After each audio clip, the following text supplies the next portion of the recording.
안녕하십니까. 스카이십 컨테이너 박대표입니다. 경량철 쪽 지붕 트러스트 구조에 대해서 오늘 설명을 드릴 건데요. 제가 포스팅했던 블로그를 참고하면서 보도록 하겠습니다. 제목이 경량철골 지붕 트러스 구조의 이해, 이렇게 되어 있는데 뭐 거창한 건 아니고요. 트러스 구조예요. 봤을 때 요겁니다. 명칭을 보면은 요렇게 되어 있는 구조, 위에서 A형 방식으로, 이건 반대쪽, 이건 반대쪽. 요거를 하우 트러스라고 해요. 밑에서 위로 올라오는 거, 밑에서 올라오는 V자형이죠. 요거를 트라트가 아니라 플랫 트러스예요. 플랫. 네. 제가 뭐 구한 건데, 요거는 와렌 트러스. 가장 일반적이죠. 삼각형이 이렇게 배열되어 있는 방식. 일반적으로 건축에서 사용하는 거는 하우나 플랫 트러스를 많이 사용을 합니다. 그 중에서 지붕 같은 경우죠. 하우 지붕 트러스라도 왜 킹포스트 트러스예요. 이거 뭐 다 틀리네. 반대 방향이 이제 인장받고 압축을 받습니다. 그렇게 중요한 건 아닌데, 킹포스트라고 해서 가운데 이제 포스트가 크게 들어가니까 킹포스트라고 하는데, 거기에 하우 트러스를 적용을 했느냐, 플랫 트러스를 적용했느냐에 따라서 명칭이 좀 바뀌는 것 뿐입니다. 핑크 트러스는 이 핑크라는 뜻이 비규격, 요런 의미라 이 규격이 안 되는 것 같아도 사실 삼각형이 조그맣게 여러 군데로 이제 배 앞에서 들어가 있는 거죠. 이렇게 삼각형 만들고 가운데 들어가고, 여기 이렇게 삼각형 만들고 가운데 들어가고, 이런 식으로. 그래서 여러 군데 삼각형이 들어가는 경량철골에서도 사용하면은 괜찮습니다. 그래서 쭉 보시면 위에서 말씀드린 구조는 이렇게 나와있어요. 하우 트러스, 플랫 트러스, 와렌 트러스. 여기 대표적이죠. 여기 세 개가 대표적이고, 거기에 이제 지붕 모양은 킹포스트 트러스라고 하는데, 그 외에도 이제 여러 개가 있어요. 근데 대표적인 것만 말씀을 드리는 거고, 이 얘기를 하는 이유가 요것 때문에 그래요. 저희가 사용하는 트러스는 요 위에 있는 트러스가 아닙니다. 가위 트러스라고 그래가지고, 이제 영어로는 시저 트러스라고 그러죠. 시저가 가위라는 뜻이에요. 요 트러스를 저희는 사용을 합니다. 왜 사용을 하고 강도가 어떻게 나오는지에 대한 연구, 그 내용이에요. 2001년도에 발표한 논문인데, 냉간 성형광이라는 건 뭐냐, 열을 가하지 않고 휘거나 뭐 자르거나 이런다고 하는 거예요. 좋은 실험을 해주셔서 이 자리를 빌어서 감사드리겠습니다. 오래됐죠?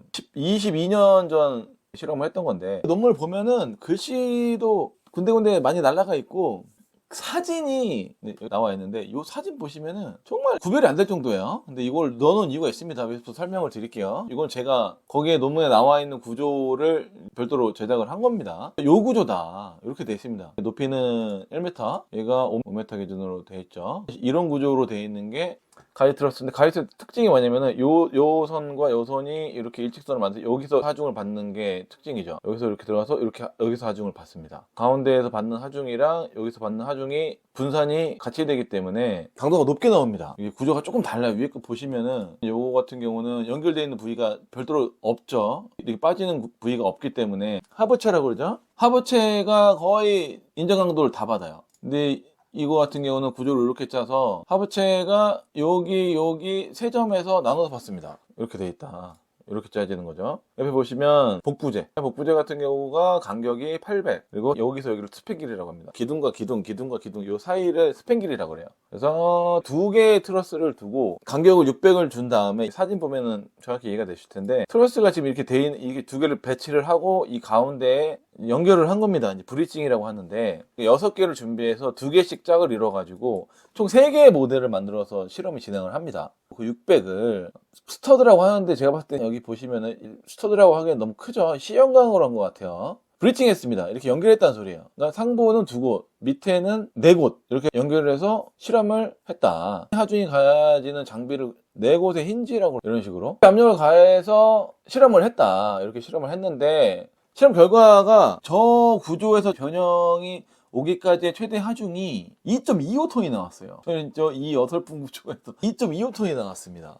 이걸 면적당 하중, 그러니까 1제곱미터죠. 이렇게 네모난 면적으로 환산을 했을 경우에 450kg 정도의 중량을 버틸 수 있는 걸로 나와요. 근데 여기서 말하지만 골조만 설치한 내용이고, 실제 공사에서는 이보다 브리칭도 훨씬 더 많이 하고 판넬이나 합판 같은 이런 추가적인 마감재가 들어가기 때문에 면적당 하중은 훨씬 더 높습니다. 골조만 봤을 때도 1제곱미터당 450kg이면 80kg 남성 5명이 올라가도 버티는 수준입니다. 오팔이 400kg밖에 안 되니까 50kg면 여유가 있죠. 전체 트러스트는 이 2개만 했을 경우에 2.25톤을 버텨요.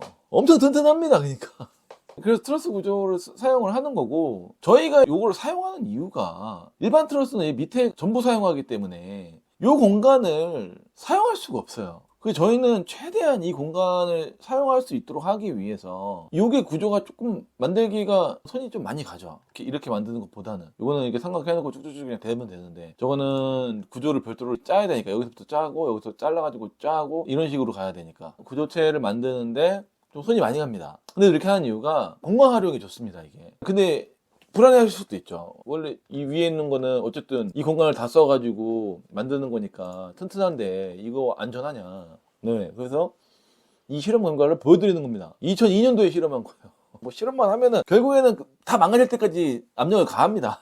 그래서 파괴 양상을 확인하는 건데, 전국 파괴 모드로 했을 경우에 최고 하중에 도달하고 파괴 양상을 보면은 세계 모델 다 마찬가지라는 소리죠. 상현재, 그러니까 위에 있는 부분에 좌굴이 생긴다고 그래요. 좌굴이 뭐냐면 옆으로 약간 휘죠. 휨자굴, 비틀리는 자굴, 국부자굴 이렇게 생기는데, 휨자굴 이제 일단 이렇게 휘어요. 철판이 휘듯이. 근데 국부자굴은 뭐냐? 요게 이렇게 휘다가 이렇게 찌그러지는 거예요. 찌그러지는 현상을 국부자굴이라고 그래요. 거의 이제 휨자굴 다음에 국부자굴이 오는 거죠. 8cm 정도의 국부자굴이 발생을 했을 경우에 클리니 접합부가 탈락을 한다. 클리니 접합부가 뭐냐? 아까 브래칭 했던 그 시험광 있죠. 그 시험광을 피스로 고정을 했어요. 피스로 고정한 부분이 이제 철판과 철판을 붙이는 거를 피스로 고정을 한 거죠. 이걸 클린징 접합부라고 그래요.